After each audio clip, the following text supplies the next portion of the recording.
이번 주 주제는 지난주보다 훨씬 쉽죠.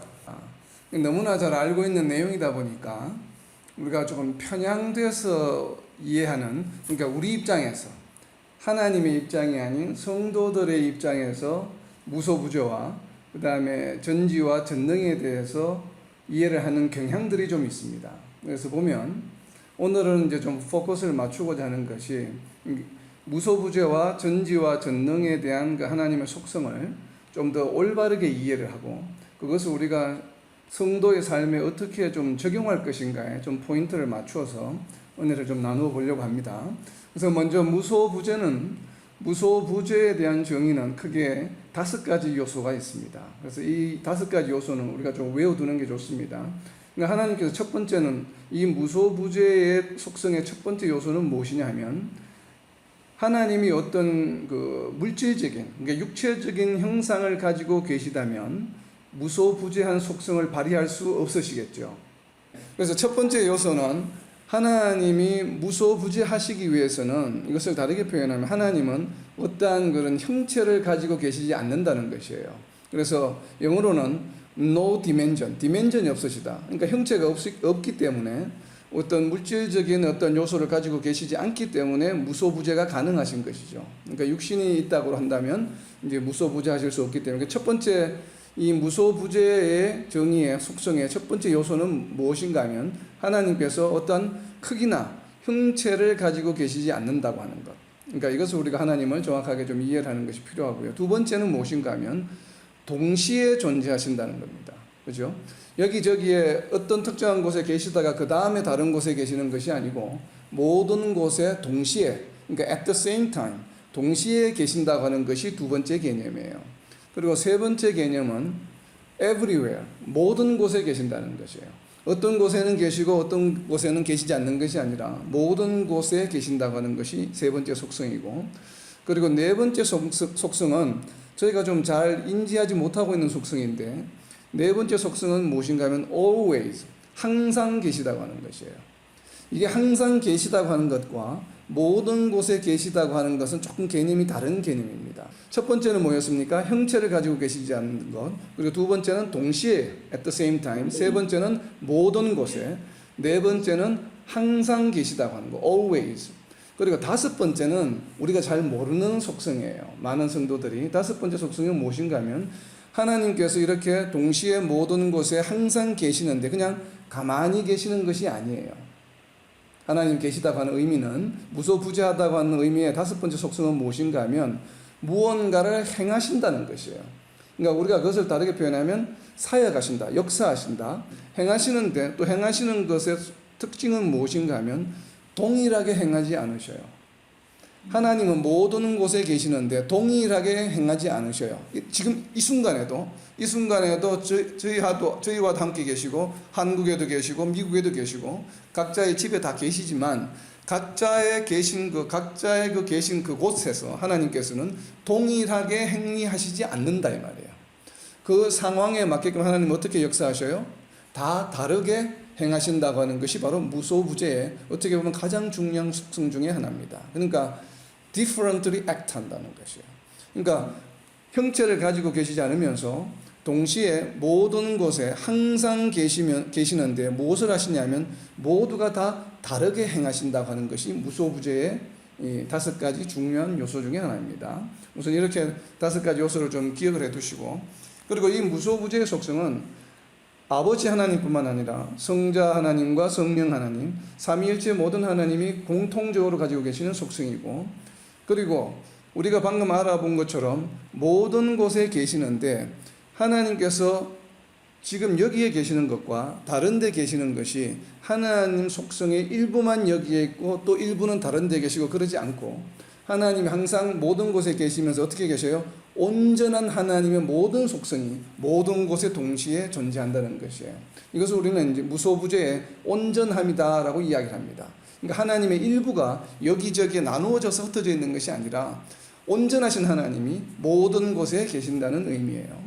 그리고 이 무소부재를 또 다른 측면에서 보면 하나님의 속성 중에 무한성이라고 하는 속성이 있습니다. 피조물은 유한하지만 창조주이신 하나님은 무한하셔요. 그러니까 무한성과 유한성의 개념에서 측면에서 바라보는, 그러니까 인피니티, 이 인피니티에 속하는 속성 중에 하나예요. 무소부재가. 공간에 대한 제한에 구속되지 않기 때문에 그래요. 그러니까 공간에 제한이 없이 이 공간적인 개념에서 무한한 공간에 존재하신다는 의미에서 무한성이 적용되는 것입니다. 그러니까 무한성의 속성이라는 관점에서 이 무소부재를 이제 그렇게 바라볼 수 있고, 이렇게 무소부재하신 하나님이시지만 스스로 이 무소부재하신 이 속성을 제한하신 적이 있습니다. 그러니까 무소부재하지 않으시게. 그건 어떤 경우가 있을까요? 스스로. 예수님. 그렇죠. 근데 예수님께서 인카네이션, 성육신하심으로써 육신을 가지고 있다 보니까 아까 무소부재 첫 번째 요소가 무엇이었습니까? 형체가 없다. 형체를 가지고 있지 않는 것인데 예수님은 육신을 가지고 계시다 보니까 이 무소부재가 적용이 안 되는 것이에요. 그래서 한시적으로 성육신하신 예수님께는 이 무소부재가 적용이 되지 않았던 시기가 있습니다. 이제 그것을 염두에 두시고, 이제 질문을 이제 하나가 제가 드리면, 모든 곳에 계신 하나님께서는 그러면 지옥에도 하나님이 계실까요? 그러니까 이런 것을 이제 공부해 보는 것이에요, 우리가. 모든 곳이 계신다고 하는데 지옥에는 계실까 안 계실까?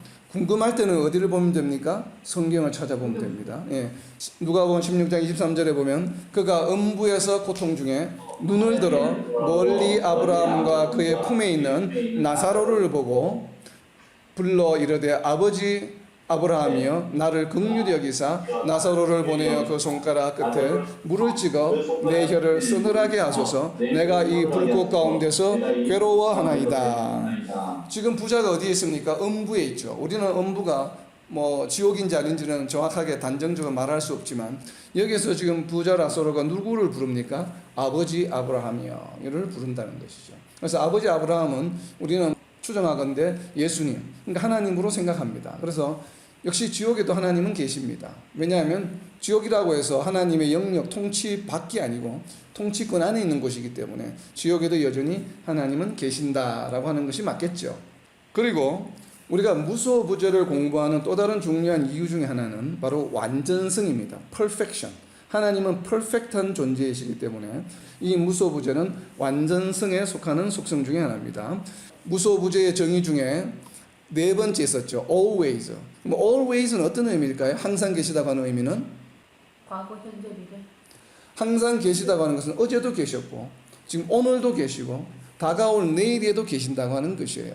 그래서 이 always, 항상이라고 하는 개념은 무슨 개념인가 하면 바로 시간의 흐름, 그러니까 시공간. 아까 우리가 모든 곳에 계시다고 하는 것은 공간적인 의미가 강했죠. 모든 의미를. 그러나 모든 곳에 계시다고 하는 의미는 공간뿐만 아니라 시간적인 개념. 결국 뭐냐면 무소부재는 시공간에 대한 개념입니다. 우리는 자꾸 무소부재를 하면 공간적인 개념으로 이해하는 경향들이 좀 있습니다. 이 시간의 범위가 어디예요? 영원 전부터 영원에 이르는 시간이 되겠죠. 어떤 특정 시간부터 특정 시간이 아니고 영원 전부터 영원까지 이 곳에 항상 계시다는 개념이에요. 이것을 다르게 표현하면 무슨 말인가 하면 영원 전부터 영원까지 항상 시간에 상관없이 계시다고 하는 것을 다르게 표현하면 그건 무슨 말이에요? 시간과 관련이 있다는 얘기예요? 관련이 없다는 얘기예요? 관련. 시간과 관련이 없다고 하는 개념입니다. 이것이 대단히 중요한 개념입니다. 그래서 이것을 무엇이라 표현하냐면 timeless라고 합니다. 그러니까 시간의 변화에, 시간의 흐름에 전혀 상관이 없는 존재예요. 무소부재의 개념은. 시간과 무관한 존재이시다고 하는 것은 다른 게 표현하면 그것은 무엇라고 표현할 수 있어요? 시간과 무관하다는 표현은 어떤 의미예요? 변화가 없으시다고 하는 겁니다. 우리가 변화라고 하는 개념은 무엇인가 하면 특정한 시간에서 일정한 시간이 흐른 이후에 상태가 변화되었을 때 우리는 변화가 있다라고 이야기하는 것이고, 특정한 시간에도 존재하시고 특정한 시간 이후에도 존재하시는데 변화가 없어요.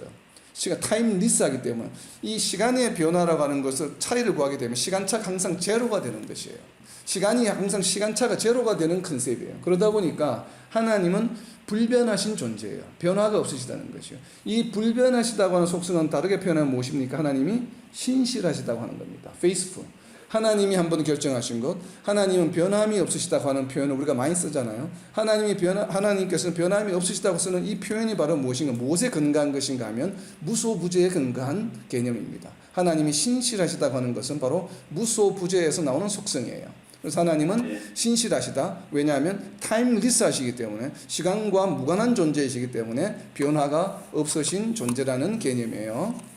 자, 그러면 우리가 이 무소부재의 하나님의 속성을 공부하고 또 이해하고 올바로 이해하고 나서는 우리가 우리의 삶 속에 어떻게 적용해야 되냐면 두 가지의 적용 방법이 있습니다.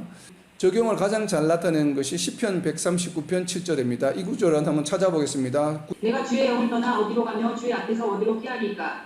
내가 하늘에 올라갈지라도 거기 계시며 수월에 내 자리를 펼지라도 거기 계시니이다. 내가 새벽 날개를 펴며 바다 끝에 가서 거주할지라도 거기서도 주의 손이 나를 인도하시며 주의 오른손이 나를 붙들리이다. 아멘, 아멘. 이 다윗의 시입니다. 시인데 주의 영을 떠나 어디로 가며 주의 앞에서 어디로 피하리까? 내가 하늘에 올라갈지라도 그리고 수월에 내려갈지라도 거기 계시고, 그러니까 내가 피할 데가 없다는 것이에요. 이게 첫 번째 우리의 적용입니다. 하나님은 모든 곳에 계시기 때문에 우리가 피할 곳이 없어요. 항상 하나님의 모니터링 안에 존재한다는 것이에요. 그래서 우리는 항상 경건의 삶을 살아야 된다고 하는 것입니다. 그리고 두 번째는 다윗이 이야기한 것처럼 새벽 날개를 치며 바다 끝에 가서 거주할지라도, 자기가 어디에 가더라도 하나님이 항상 나와 함께 계시기 때문에 나를 인도하시며 나를 붙드신다. 나의 뭐예요? 피난처가 되어주신다고 하는 것이에요.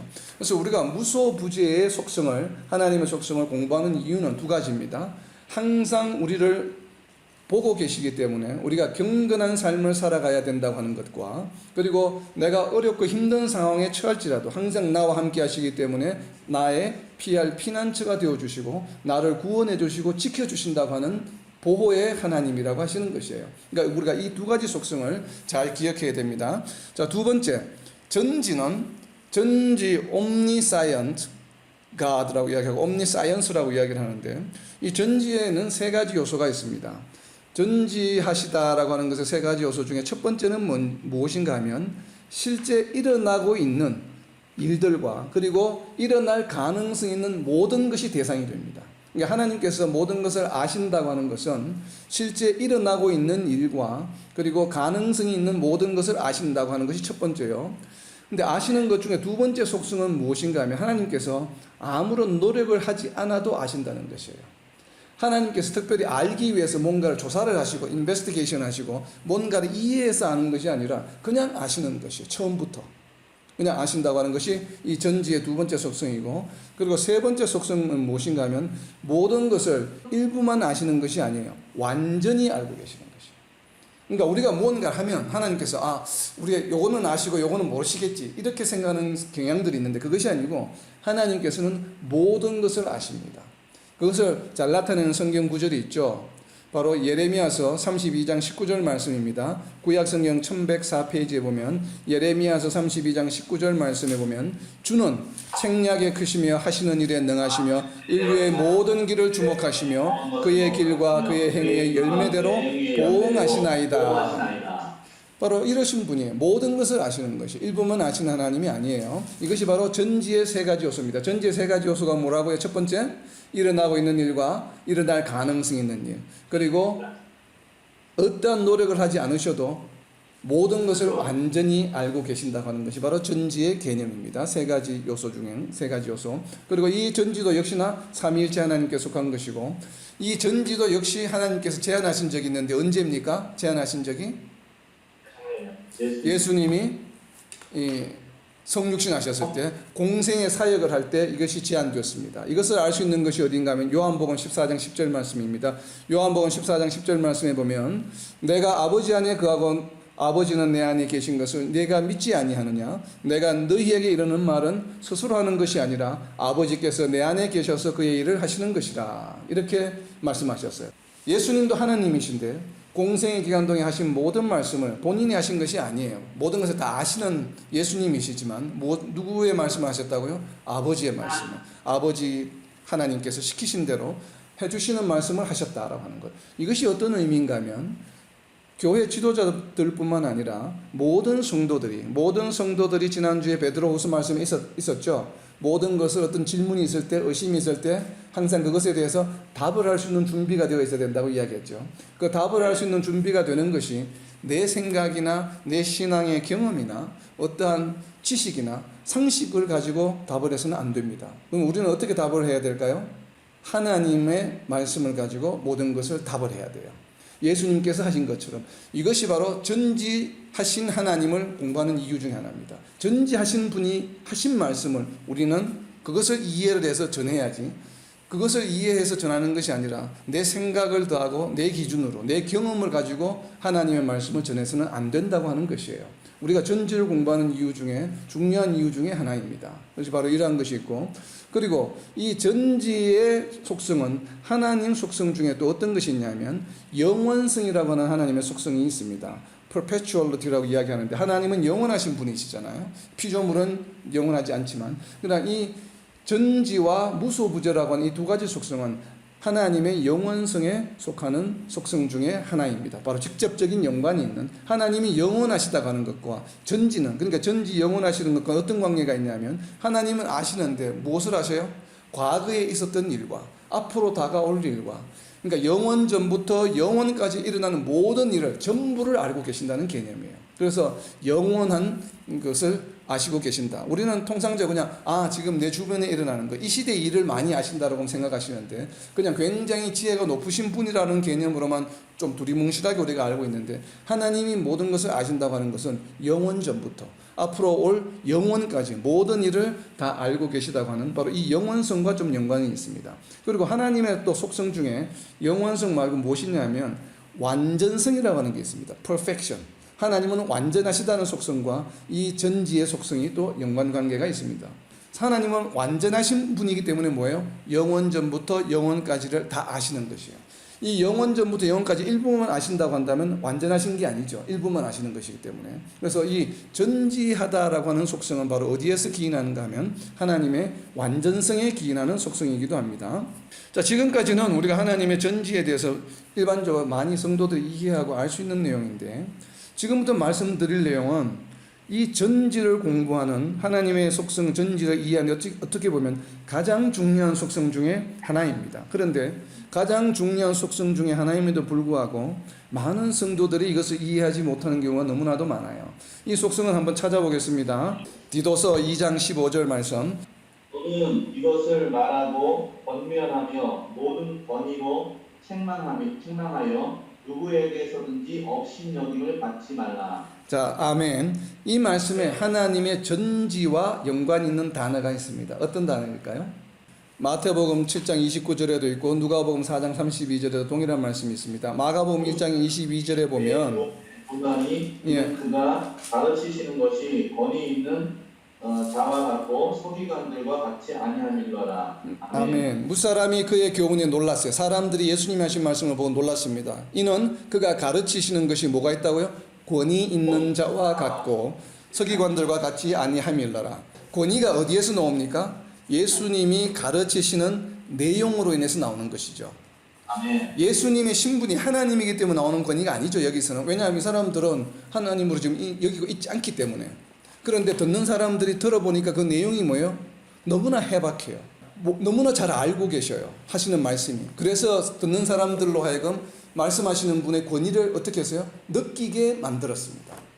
하나님의 권위가 바로 어디에서 나오느냐면, 우리는 하나님의 말씀에 권위가 있다고 이야기하지 않습니까? 성경의 특성을 배울 때 권위성을 배웠죠. 하나님의 말씀의 권위성. 그 권위성은 하나님의 말씀이기 때문에 나오는 권위성이지만, 그 하나님의 말씀이기 때문에 나오는 권위성의 기본적인 이유는 무엇인가 하면 하나님이 전지하신 분이기 때문에 그래요.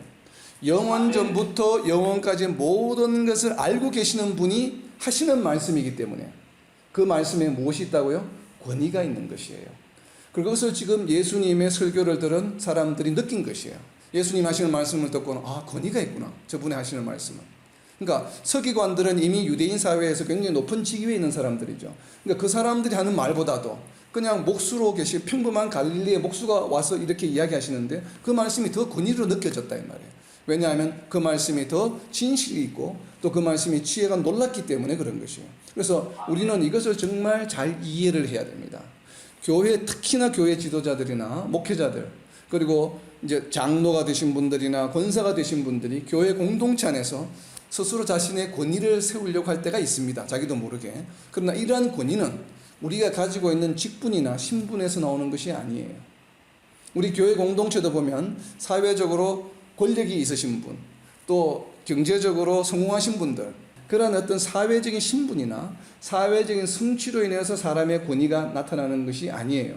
무엇으로 권위가 나타난다고요? 그분들이 하시는 말씀. 목회자가 되었던, 장로가 되었던, 권사가 되었던, 성도가 되었던 권위를 가지기 위해서는 어떻게 해야 될까요? 그러면 하나님의 말씀을 정확하게 잘 전해야 되겠죠. 자기의 생각을 더하면 됩니까? 안 됩니까? 안 되죠.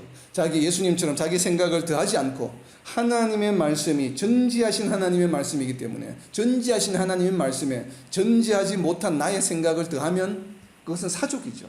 그래서 전지하신 하나님의 말씀을 우리의 입술을 통해서 그대로 전하게 될 때에 그 말씀은 어떻게 돼요? 권위가 있고 그 말씀을 전하는 자도 듣는 사람으로 하여금 권위를 느끼게 할 수 있는 것입니다. 우리는 이것을 잘 이해를 해야 됩니다. 우리가 하나님의 속성 중에 전지하신 속성을 공부하는 어떻게 보면 가장 중요한 이유입니다. 그러니까 우리가 특히 말씀을 전할 때, 그리고 교회 내에서 정말 나는 좀 권위를 가지고 싶어, 이런 마음이 들 때가 있잖아요. 사람이라면 누구나 다 그런 마음이 만약에 든다라고 한다면 방법이 있습니다. 있죠. 어떻게 하면 될까요?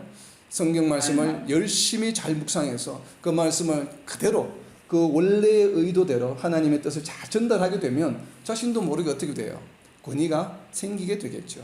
괜히 내가 뭐 장로다, 아니면 내가 뭐 목사다, 뭐 내가 담임 목사다, 아니면 내가 뭐 교회를 40년 다녔다, 내가 이 교회 처음부터 개척했다, 뭐 이러한 것으로 권위를 세우려고 하지 말고, 그러한 것은 한시적이요, 그건 헛된 권위들이에요. 무너질 수밖에 없는 권위들. 그러나 하나님의 말씀, 전지하신 하나님의 말씀을 잘 이해해서 그대로 전하는 이 권위는 세상에 어느 누구도 무너뜨릴 수 없는 권위예요. 왜냐? 전지하신 하나님의 권위이기 때문에 그렇습니다. 그러면 이 전지하신 하나님의 속성을 우리가 생활 속에 좀 적용을 하기 위해서는 첫 번째는 이 전지하시다고 하는 것을, 영원 전부터 영원까지 모든 것을 아시고 계시기 때문에 첫 번째는 뭐냐 하면 하나님이 모르시는 일들이 성도의 삶 가운데 일어나겠습니까? 일어나지 않겠습니까? 일어나지 않죠. 일어날 수가 없겠죠. 전지하신 모든 일을 다 알기 때문에 어느 날 갑자기 나에게 생긴 일이 하나님도 보시고 깜짝이야 이러시지 않는다 이 말이에요. 하나님도 전혀 예상치 못했던 일인데 너한테 생겼네? 이러지 않아요. 이런 일은 존재하지 않아요. 우리는 많은 성도들이 그렇다고 생각합니다. 그죠? 그렇기 때문에 우리에게 어렵고 힘든 일이 생길 때 우리가 어떤 믿음이 약한 성도들의 첫 번째 반응이 뭐예요? 왜 내게 이런 일이? 하나님 계시지 않나? 이런 생각을 하게 되는 그 이유가 바로 뭐예요? 하나님께서 모르시는 일도 있다고 생각하는 생각 때문에 그렇습니다. 자신도 모르게. 그러나 우리에게 주변에 일어나는 모든 일들 가운데는 하나님이 깜짝 놀랄 만한 일이 없습니다. 왜냐하면 하나님은 모든 일들을 다 알고 계셔요.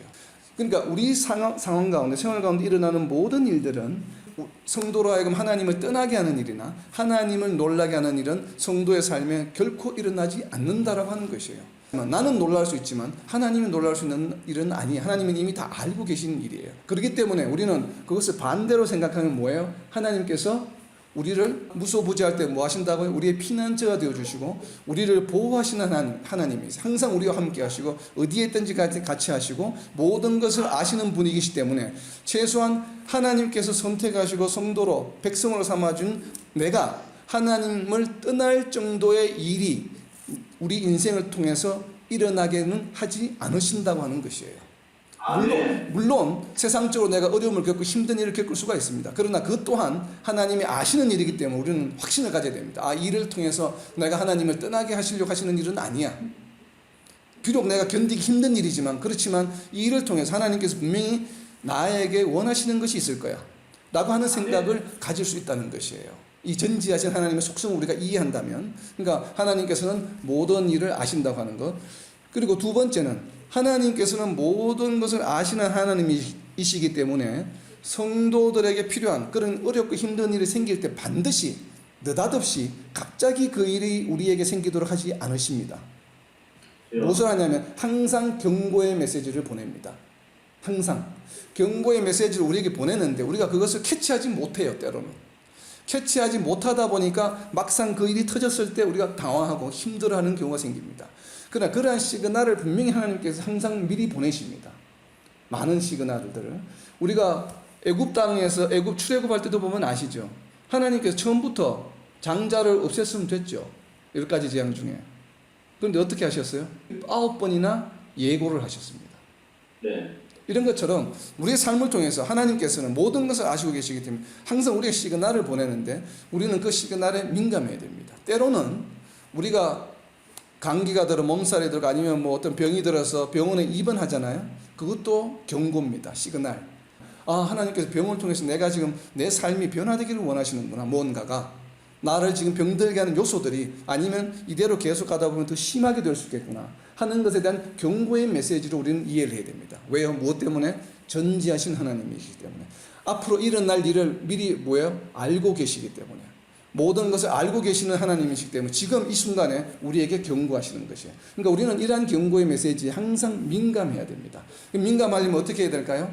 하나님의 경고 메시지를 캐치할 수 있도록 항상 깨어 있어야 되겠죠. 그러기 위해서는 우리가 말씀을 공부하고 이제 이렇게 해야 되겠죠. 그리고 세 번째, 전지하신 하나님은 세상은 속일 수 있으나 우리는 하나님은 속일 수 없어요. 왜냐하면 모든 것을 다 알고 계시기 때문에. 예레미야서의 말씀을 봤죠. 모든 인류의 길목을 주목하고 계시기 때문에 우리는 하나님 앞에서 나 혼자 있는데 뭐 하나님께서 아시겠어? 이렇게 생각해서는 안 된다는 것이에요. 모든 것을 다 압니다. 이것을 대표하는 성경 구절이 어디에 있냐면 히브리서 4장 13절에 있습니다. 히브리서 4장 13절에 보면 지으신 것이 하나도 그 앞에 나타나지 않음이 없고 우리의 결산을 받으실 이의 눈앞에 만물이 벌거벗은 것 같이 드러나느니라. 그러니까 만물이 다 드러납니다. 히브리서 4장 13절 말씀에 보면 하나님 앞에는 속일 것이 없어요. 감출 것이 없어요. 만물이 다 드러나게 되어 있습니다. 하나님의 전지하심을 공부하는 이유 중에 또 중요한 이유 중에 하나는 내가 태어나서 지금까지 살아오고 앞으로 살아갈 모든 일들 가운데 하나도 뭐 티끌 같은 것이라도 하나님 앞에서는 드러나지 않을 것이 없다. 하나님은 영원 전부터 영원까지 모든 것을 다 아시는 분이시기 때문에 모든 것을 다 알고 계시다는 것이에요. 그리고 또 모든 것을 다 아시기 때문에 우리가 하는 것에 대해서 어떻게 해요? 보응하시기 때문에 때로는 경고도 주시고 우리의 삶의 방향을 때로는 이렇게 좀 틀기를 원하신다. 바른 길로 인도하시기를 원하시다 보니까 때로는 우리에게 어렵고 힘든 일을 겪게 하시면서 바른 길로 이렇게 인도하여 주신다라고 하는 것이에요. 이것이 바로 우리가 하나님의 전지하심을 공부하는 이유입니다. 아까 말씀드린 것 중에 우리가 하나님의 권위는 어디에서 나온다고요? 하나님이 모든 진리를 아시는 전지하시기 때문에 나오는 말씀의 권위성이에요. 그래서 이런 권위성을 우리가 어떤 눈에 보이는 어떤 권위성도 있고 이것은 눈에 보이지 않는 권위성이죠. 그래서 이것을 뭐라고 부르냐면 전지적 권위라고 부릅니다. 전지적 권위. 그래서 영어로는 veracious authority라고 부르는데 그러니까 눈에 보이지 않는 권위. 이 권위가 대단히 중요해요. 그래서 하나님 말씀이 권위가 있는 이유는 바로 모든 것을 아시는 분이기 때문에 그렇다라고 하는 것이에요. 자, 이제 마지막으로 세 번째. 전능하신 하나님이에요. 전능하신 하나님의 세 가지 요소는 첫 번째는 신성입니다. 신성. 물론 우리가 오늘 공부한 무소부재나 그리고 전지도 다 신성에 속하지요. 그런데 특별히 전능하시다고 하는 속성의 신성을 유독히 좀 강조하는 이유는 무엇인가 하면 거의 대부분이 다 무엇이든지 나를 위해서 하실 수 있는 하나님이다라고 아마 이렇게 여기는 것이 대부분일 거예요. 그렇기 때문에 유독 제가 오늘 이 정의에서 신성을 일부러 좀 추가를 해서 강조했습니다. 왜냐하면 하나님께서 모든 것을 하실 수 있는데 이 모든 것을 하시는 것이 그냥 아무 것이나 다 할 수 있는 것이 아니에요. 그러니까 세상의 기준이나 세상의 풍조를 따라 하시는 것이 아니라 무엇에 따라서? 하나님의 신성에 따라서 하시는 것이에요. 그래서 이 전능하시다고 하는 것의 기준이 무엇인가 하면 모든 것을 하시는데 모든 것을 하시는 그 행위를 역사하시는 기준이 뭔가 하면 세상의 윤리나 세상의 이득이나 세상의 철학이나 세상의 기준으로 행하시는 것이 아니고 무엇으로 하신다고요? 하나님의 신성을 기준으로 하신다는 것이에요. 그래서 제가 일부러 좀 강조를 했습니다. 신성, 첫 번째 전능은. 그리고 두 번째 요소는 무엇인가 하면 하나님의 거룩하고 공의로우신 품성 안에서 하시는 것이에요. 그러니까 방금 말씀드린 것에 조금 구체화된 것이에요. 신성을 기준으로 하는데 또 구체적으로 보면 무엇인가 하면 하나님의 거룩성 그리고 하나님의 공의 이 거룩함과 공의와 연관되는 일을 하시지 거룩함과 공의를 훼손하는 행위는 절대로 하시지 않습니다. 우리가 지난주 살펴본 것처럼 하나님은 거짓말을 하실 수 없으셔요. 그죠? 하나님은 죄를 지으실 수 없으셔요. 결코. 그런 것처럼 바로 이와 같이 하나님의 거룩하고 공의로우신 품성 안에서 라고 하는 것이 두 번째 요소입니다. 그리고 세 번째는 이제 우리가 잘 알고 있는 것처럼 모든 것을 하실 수 있는 능력이에요. 그래서 전능의 세 가지 요소, 첫 번째는 신성으로, 두 번째는 하나님의 거룩함과 공의로운 품성 안에서, 세 번째 모든 것을 하실 수 있는 능력이 바로 전능이다라고 하는 것이에요. 물론 이 전능도 지난주 우리가 살펴본 것처럼 하나님의 초월성을 강조하는 것이죠. 내재성보다는 초월성을 강조하는 개념입니다. 우리가 첫 번째 나누었던 무소부재는 초월성도 포함되지만 내재성을 강조한 하나님의 속성이고, 이 전능이라고 하는 속성은 내재성보다는 하나님의 초월성을 강조하고 있는 속성이에요. 하나님의 전능하신 이 요소도 어디에 속하느냐 하면은 오직 삼위일체 하나님께서 가지고 계시는 속성 중에 하나죠. 이 전능하시다라고 하는 것이 성경 말씀에 어떤 단어로 나타나는지를 좀 살펴보려고 해요. 그래서 성경의 헬라어 원어에 보면 판토크라토르라고 하는 단어가 있습니다. 판토크라토르라고 하는 단어가 있는데, 여러분 계시록 19장 6절을 한번 펴보죠. 계시록 19장 6절을 펴보면 판토크라토르라고 하는 단어가 나오는데, 이 단어는 KJV 기준으로 성경에 10번밖에 나오지 않는 단어입니다. 그리고 유일하게 KJV에서 이 요한계시록 19장 6절에만 영어 성경에 이 판토크라토를 뭐라고 번역을 해놓고 있냐면 omnipotent라고 번역하고 있습니다. 근데 NIV 성경을 가지고 계시는 분들을 보면 almighty라고 번역이 되어 있습니다. 직역을 한, 단어 대 단어로 직역을 한 KJV 성경에는 이 단어를 omnipotent라고 번역하고 있습니다. omnipotent가 바로 전능이라고 하는 말이죠. 라틴어에서 나온 전능이라고 하는 말인데 omnipotent God라고 번역하고 있습니다. 유일하게. 그리고 동일한 헬라어 단어가 KJV 다른 9번은 다 almighty라고 번역이 되어 있습니다. 그러면 결국은 omnipotent라고 하는 말과 almighty라고 하는 말이 같은 의미라는 개념이죠. 그러니까 almighty하다, 전능하시다고 하는 말은 이를 뜻을 가지는 이 헬라어 단어 판토크라토르는 두 단어의 합성어입니다. 앞에 나오는 판이라고 하는 단어가 있는데, 판이라고 하는 단어는 헬라어로 무슨 의미인가 하면 all, 모든 것이라는 의미예요. all, 판이라고 하는 단어는. 그리고 뒷부분에 나와 있는 크라토스라고 하는 단어는 force, 어떤 힘을 말하는데, 이 force는 어떤 힘인가 하면 단순히 파워의 뜻이 아니라 무언가를 지배하는 힘을 말합니다. 그러니까 나 혼자 가지는 힘이 아니고 내가 힘이 좋다 이것이 아니라 내가 아닌 다른 제3자에게, 상대방에게 힘을 가할 때 말하는 것이죠. 룰링의 의미예요. 내가 다른 사람을 힘으로 제압하는 걸 말합니다. 그러니까 그것이 뭐예요? 바로 룰링한다, 통치하는 개념이에요. 그래서 이 권능, omnipotent라고 하는 단어, 이 권능이라고 하는 단어는 무엇인가 하면 하나님의 통치성을 말하는 것이에요. 그러니까 우리 성도들은 이 전능이라고 하는 것을 마치 슈퍼맨처럼 모든 것을 하실 수 있는 하나님으로 오해를 하고 있습니다. 전능이라고 하는 단어, 하나님이 전능하시다고 하시는 것은 무슨 뜻인가 하면 요한계시록 19장 6절에 한번 보세요. 이것을 이해하고 요한복음 19장 6절을 보면 이해할 수 있습니다. 요한복음 19장 6절 제가 읽어볼게요. 또 내가 들으니 허다한 무리의 음성과도 같고 많은 물소리와도 같고 큰 우레소리와도 같은 소리로 이르되 할렐루야, 주 우리 하나님 곧 전능하신 이게 바로 omnipotent입니다. 전능하신 이가 뭐 하신다고요? 통치하시도다. 바로 이겁니다. 전능의 의미는 통치하신다는 것이에요. 하나님께서 우리를 통치하시는 분이시다. 그것이 전능하신 분이시다. 그렇기 때문에 뭐예요? 우리를 향해서 뭘 하실 수 있어요? 모든 것을 하실 수 있어요. 조선시대에 모든 것을 할 수 있는 딱 한 사람이 있었죠. 조선시대에. 왕이 모든 것을 마음대로 하죠. 법이 있어도 왕이 법을 만들고 모든 것을 할 수 있어요. 그래서 바로 이 권능이라고 하는 개념은 통치의 개념이에요. 통치자이기 때문에 모든 것을 하실 수 있는 것이에요. 슈퍼맨이기 때문에 모든 것을 하실 수 있다는 개념이 아니라 통치자로서 모든 것을 하실 수 있다는 개념입니다. 물론 전지전능하신 분이 무엇이든지 다 창조주이시기 때문에 모든 것을 다 하실 수 있죠. 모든 것을 다 하실 수 있는 분이시지만, 그러나 이 원래 근본적인 권능의 개념은 무엇인가 하면 통치자로서의 권능이에요. 모든 것을 하실 수 있는 분이시다라고 하는 것이. 그러면 왜 하나님은 통치자이시고 모든 것을 하실 수 있습니까? 이유는 무엇이에요? 하나님께서 이 세상을 창조하셨기 때문에, 창조주이시기 때문에 피조물을 통치하실 수 있는 권한이 있으신 것이죠. 피조물을 상대로 피조물을 향해서 모든 것을 하실 수 있어요. 그래서 이것을 우리는 뭐라고 표현하냐면 권능하시다, 전능하시다라는 표현을 씁니다. 그래서 이 전능의 표현은 기본적으로는 통치권이에요.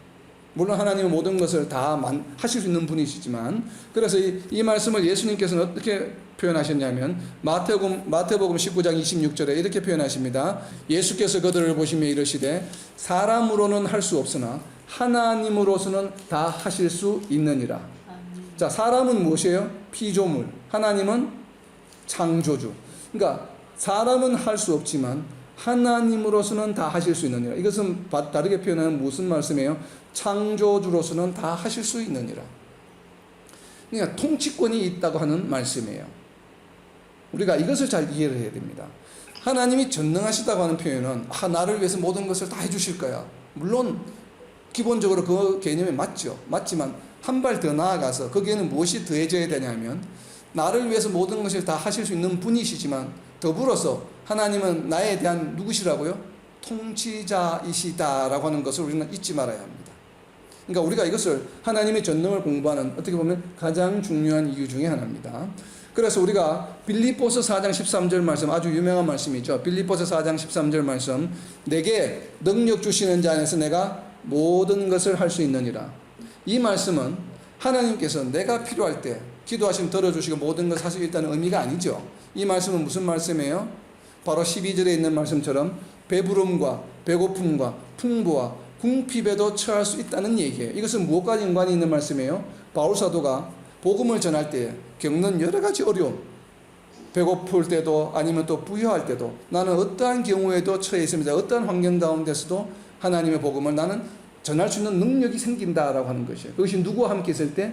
하나님과 함께 할 때, 예수님 안에 있을 때, 내게 능력 주시는 자 안에서 나는 모든 것을 할 수 있다고 하는 것은 바로 무슨 말이에요? 이것은 무엇과 연관이 있어요? 내가 하고 싶은 거, 나는 돈을 10억을 벌고 싶어, 그것을 하겠다, 그런 얘기가 아니죠. 무엇과 연관이 있어요? 복음을 전하는 일과 연관이 있어요. 사람을 살리는 일과 연관이 있어요. 전능이 무엇과 연관이 있다고 했어요? 정의의 첫 번째가 신성, 두 번째는 무엇이었어요? 하나님의 거룩성, 그렇죠? 하나님의 품성과 연관이 있다고 그랬죠. 그러니까 하나님 나라 확장과 연관이 있는 일에, 즉 다시 말하면 하나님이 통치하시는 하나님의 통치 스타일 안에서만 모든 것이 가능한 것이에요. 하나님의 통치 원리, 통치하시는 것, 하나님 나라 확장, 하나님의 통치 원리는 구원의 전파잖아요. 하나님 나라 확장이에요. 통치 원리는 하나님 나라의 구원 확장, 복음을 증가하는 일에 하나님과 내가 함께 할 때는 나는 무엇이에요? 모든 것을 할 수 있는 것이에요. 우리는 이것을 오해하면 안 됩니다. 세상적인 정욕, 세상적인 앰비션을 성취하기 위해서 하나님께 기도하면서 내가 모든 걸 할 수 있어, 이렇게 해서는 하나님이 함께 하실까요? 하지 않을까요? 하지 않으시겠죠. 물론 우리는 물질의 축복에 대해서 우리는 간구해야 됩니다. 필요할 때는 들어주시지만, 그러나 기본적으로는 우리가 하나님의 전능, 모든 것을 하실 수 있다. 빌립보서 4장 13절의 말씀의 핵심은 무엇인가 하면 바로 하나님의 통치권이 작용하는 하나님 나라 확장에, 복음 확장에 우리가 함께 할 때 우리는 그 원리에 따라서 모든 것을 할 수 있다라고 하는 것이에요. 그러니까 하나님이 슈퍼맨처럼 모든 것을 막 이렇게 만들고 하실 수 있다는 의미가 아니에요. 이것은 하나님의 통치에 부합하는 일에만 모든 것을 할 수 있다라고 하는 개념이에요. 그럼 우리는 어떻게 해야 될까요? 우리가 앞으로 살아가는 모든 일을 할 때는 하나님의 통치에 부합하는 일을 해야 될까요? 부합하지 않는 일을 해도 될까요? 통치에 부합하는 일만 해야 되겠죠. 하나님의 통치에 부합하는 일만 해야 됩니다. 이것이 바로 전능을 공부하는 이유입니다. 이 전능하심은 하나님의 perfection, 완전하심으로 인한 속성 중에 하나입니다. 하나님이 전능하시다고 하는 것은 못하시는 일이 없어요. 완전하게 모든 일을 다 하실 수 있습니다. 슈퍼맨처럼 모든 일을 다 하실 수 있는 분도 맞으세요. 맞지만 우리가 전능의 기본적인 개념은 바로 하나님의 통치에 있다. 그런데 여기서 이제 질문이 생깁니다. 하나님은 분명히 피조물에 대한 통치권을 가지고 계세요. 이 땅을 통치하고 계십니다. 그렇다면 하나님이 통치 아래 있는 모든 사람들은 하나님의 통치를 받아서 하나님의 통치자로 살아가야 되죠. 그런데 우리는 우리의 삶을 보면 어떠하십니까? 그렇게 살아가지 못할 때가 있죠. 또 하나님의 백성뿐만 아니라 세상 사람들은 악을 행하는 자들도 있습니다. 그러면 하나님의 통치가 전능하지 않은 것일까요? 하나님은 전능하신 분인데 왜 하나님의 통치 아래 있는 세상이 그 중에 악한 자들이 악한 일을 행하게 그냥 될까요? 자, 이러한 질문이 우리 스스로에게 생깁니다. 여러분 어떻게 생각하세요? 왜 악한 자들이 악한 일을 하게 되고 심지어는 성도들도 때로는 죄를 짓고 악한 일을 행하게 될까요? 이유는 무엇일까요? 자유의지. 그렇죠. 이것은 하나님께서 우리 인간을 로봇처럼 창조하지 않으셨어요. 그러니까 하나님은 우리 인간을 창조하실 때 하나님의 형상을 따라 창조하시면서 하나님의 형상 중에 있는 그 자유의지, 또 우리가 일부는 우리가 하나님과 같은 자유의지는 아니지만 일부는 조금 우리에게 자유의지를 주셨습니다. 이것을 칼빈은 굉장히 미미한 자유의지라고 표현을 했습니다. 기독교 강요에서. 그렇지만 우리는 어쨌든 우리에게 자유의지가 일부는 조금 있게끔 우리에게 주셨습니다. 그렇기 때문에 그 자유의지의 발동으로 인해서 육신의 정욕에 따라서 죄를 짓게 되는 것이죠. 우리는 좀 그렇게 이해를 해야 될 필요가 있고, 그리고 하나님께서는 전능하심, 이 전능하심을 또 제한하시기도 합니다. 완전한 전능의 속성이지만 하나님께서 언제 하나님의 전능하심을 제한하실까요? 거룩하지 않은 전능하심을 나타내지 않을 때가 있습니다. 그건 언제인가 하면 이사야서 59장이 있습니다. 이사야서 59장 1절에 보면 여호와의 손이 짧아 구원하지 못하심도 아니요 귀가 둔하여 듣지 못하심도 아니라 오직 너희 죄악이 너희와 너희 하나님 사이를 갈라놓았다라고 말씀하십니다. 하나님이 언제 전능하심을 행사하지 않으셔요? 죄를 지었을 때. 그 죄가 하나님과의 관계를 갈라놓은 것이에요. 그래서 하나님의 전능하심이 역사하지 않아요. 그래서 사탄을 하나님께서 전능하신 분이기 때문에 얼마든지 사탄을 멸하실 수 있죠. 지금 이 순간에. 그런데도 사탄을 멸하시지 않으신 이유는 무엇이에요? 전능하심을 발휘하시지 않는 이유는 뭐예요? 사탄의 필요성이 지금 있기 때문에 그러신 거예요. 하나님의 계획 가운데 있기 때문에 그래요. 그렇기 때문에 하나님은 영원 전부터 영원까지 모두 알고 계셔요. 그래서 사탄을 언제 멸하실지를 이미 알고 계셔요. 그래서 계시록 보면 알 수 있죠. 계시록 예언해 주셨잖아요. 사탄을 언제 멸하실지를. 그것을 이미 하나님께 다 알고 계시기 때문에 지금 멸하지 않으시는 것이에요. 이것이 바로 사탄을 멸하시지 않는 것도 하나님의 전능하심을 제한하신 것이에요. 우리가 이렇게 전능을 공부했으면, 그러면 이 전능을 공부하는 이유는 바로 무엇인가? 적용을 어떻게 하냐? 첫 번째는 우리가 하나님의 전능하심을 인정하는 것은 단순히 하나님께서 기적을 일으키셔서 우리가 할 수 없는 일들을 우리를 위해서 내가 필요할 때 모든 것을 하실 수 있다는 의미로만 우리는 국한해서는 안 됩니다. 진정한 전능의 의미는 모든 피조물의 하나님이 어떤 분이시라고요? 모든 피조물의 통치자다. 모든 피조물의 통치자이시다라고 하는 것을 우리는 잊지 말아야 됩니다. 꼭 명심해야 됩니다. 때문에 우리가 하나님의 전능하심을 인정한다면, 그러면 통치자로서 인정하는 것이죠. 하나님의 전능하시다, 정말 그렇다라고 인정한다는 것은 다르게 표현하면 뭐예요? 하나님이 우리의 통치자이시다. 만약에 하나님의 통치권을 우리가 인정한다면 우리의 삶은 어때야 될까요? 이 인정한다는 의미는 무엇이에요? 하나님이 나의 통치자야. 이것을 인정한다는 의미는 무슨 말이에요? 다르게 표현하면 로마서 6장 16절에서 표현하고 있는 겁니다. 순종의 종으로 의에 이른다. 로마서 6장 16절 말씀. 순종으로 의에 이른다는 것이 바로 무엇인가 하면 하나님을 나의 통치자로 인정한다는 말이에요. 그래서 로마서 1장 5절에 있는 말씀처럼 순종이 곧 무엇이라고요? 믿음이다. 그러니까 순종이 곧 믿음인데, 이 믿음은 하나님이 누구라고 믿는 것이에요? 하나님이 나의 구원자요, 나의 통치자다라고 하는 것을 믿는 것이 바로 믿음이에요. 그래서 이 하나님을 믿는다라고 하는 것은 하나님을 나의 통치자로 인정을 하고 하나님께 순종하는 것이에요. 그것이 바로 우리가 의에 이른다라고 이야기를 하는 것입니다. 그러면 하나님을 나의 통치자로 인정한다는 것은 어떤 의미예요? 하나님을 통치자로 인정하기 전에는 나는 어떻게 살았어요? 삶을?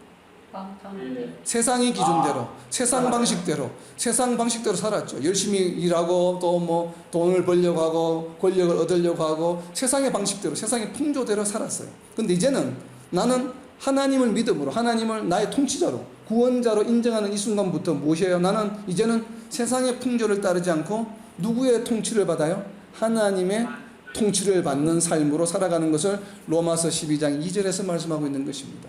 로마서 12장 2절 우리가 잘 알고 있죠. 너희는 이 세대를 본받지 말고 오직 마음을 새롭게 함으로 변화를 받아 하나님의 선하시고 기뻐하시고 온전하신 뜻이 무엇인지 분별하도록 하라. 이 말씀이 바로 무슨 말씀이에요? 하나님을 통치자로 인정하는 삶을 살아라라고 하는 말씀이에요. 만약 우리가 이 말씀처럼 여전히 세상의 풍조를 따라 살아간다라면 우리는 하나님을 통치자로 인정하는 것입니까? 하지 않는 것입니까? 나는 지금 하나님을 통치자로 인정하는 삶을 사는가? 아니면 세상의 풍조를 따라가 살아가고 있는가? 우리가 하나님의 전능하심을 공부하는 이유예요. 하나님의 전능하심을 공부하는 이유가 나는 내게 모든 걸 해줄 수 있는 분이야 하고 위로하고 마음의 평강을 잃고 희망을 갖기 위한 것이 아니에요. 물론 그것도 일부 포함되지만 우리가 하나님의 전능하심을 공부하는 가장 첫 번째 이유는 무엇이에요? 더 이상 내가 세상의 풍조를 따라 살아가지 않고 하나님을 나의 통치자로 하는 삶을 살아가겠다라고 하는 의미입니다. 만약에 내가 지금도 구원을 받고 나서도 하나님의 통치자로 인정하는 삶을 살아가지 않으면 어떠한 삶이 돼요? 바로 그 삶이 어디에 나타나 있습니까? 요한계시록 3장 17절에 나타나 있죠. 신약성경 403페이지 라오디게아 교인들의 삶입니다. 구원받았다고 하면서도 여전히 하나님을 통치자로 인정하는 삶을 살아가지 않고 세상 풍조를 따라 살아가는 사람들을 향해서 하신 예수님의 말씀이에요. 네가 말하기를 나는 부자라 부요하여 부족한 것이 없다 하나 내 곤고한 것과 가련한 것과 가난한 것과 눈먼 것과 벌거벗은 것을 알지 못하는도다. 네가 부요하다고 하나 아직도 하나님을 통치자로 인정하지 않고 세상 풍조를 따라 살아가는 것을 보니 가난한 삶이구나. 이렇게 지금 예수님께서 한탄하시면서 뭐라고 말씀하셔요? 20절 말씀입니다. 볼지어다 내가 문 밖에 서서 두드리노니 누구든지 내 음성을 듣고 문을 열면 내가 그에게로 들어가 그와 더불어 먹고 그가 나와 더불어 먹으리라. 하나님의 통치를 받으며 살아가는 삶, 예수님의 옷을 입고 살아가는 삶, 이제는 더 이상 내가 사는 것이 아니요 내 안에 예수님이 살아가는 삶. 이것은 바로 뭐예요? 하나님을 통치자로 인정하는 삶, 전능하신 하나님이심을 인정하는 삶을 살아가는 삶을 말합니다. 정말 우리가 무소부재하신 하나님은 공부하는 이유가 뭐예요? 하나님이 어디에나 계시고 항상 계시기 때문에 내가 숨길 것이 아무것도 없다. 그리고 또 내가 어렵고 힘든 일을 당할 때 항상 나와 함께 하시는 분이시기 때문에 나의 피난처가 되어주시고 또 나의 구원자가 되어주시는 분이시다 라는 위로를 받고, 그리고 또 전지하신 것을 우리가 공부하는 이유는 뭐예요? 하나님께서 모든 것을 아시는 분이시기 때문에 갑작스럽게 내게 무슨 일이 닥치지 않는다. 하나님께서 항상 내게 경고를 주시고 또 모든 것을 아시는 것이기 때문에 하나님 앞에 내가 숨길 것이 없다. 그렇기 때문에 나는 경건한 삶을 살아야 된다는 얘기고, 전능하심을 공부하는 이유는 바로 무엇입니까? 하나님은 나의 통치자이시다. 그래서 이제는 나는 더 이상 세상의 통치를 받는 삶을 살아가는 것이 아니라 하나님의 통치를 받는 삶으로 정말 거듭난 삶을 살아가는 그런 삶을 살아가야 되겠다라고 결단하고 결심하고 날마다 우리 자신을 점검하는 삶을 살아가는 것을 의미합니다. 바로 이러한 삶을 살아가는 저와 여러분, 이 땅의 모든 하나님의 백성들이 되시기를 예수님의 이름으로 선포합니다. 아멘. 네.